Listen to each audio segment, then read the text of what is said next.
Welcome to 2 minutes of your time, please. A daily devotional with CFM. Praying if it be thy will. As good Christians, we want to do the will of the Father, and thus many times this desire makes its way into our prayers as we make our requests. Jesus prayed a similar prayer in Luke 22, verse 42, saying, "Father, if it is your will, take this cup away from me. Nevertheless, not my will, but yours be done." What we are sure about in Jesus' prayer is that 1. He knew what was God's will because he prophesied about it many times before. And 2, he immediately submitted to God's will.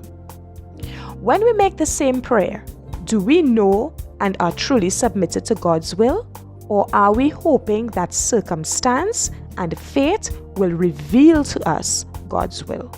Let me explain. Therefore, I say to you, whatever things you ask when you pray, believe that you receive them and you will have them. Mark chapter 11, verse 24. Can you believe for something that is not God's will? How then can you believe when you pray if you do not know what is God's will? It is God's will that all be saved. It is God's will that you are healed. It is part of the atonement. It is God's will that you prosper.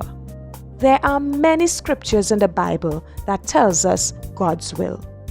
We then shouldn't be asking if it is His will to receive.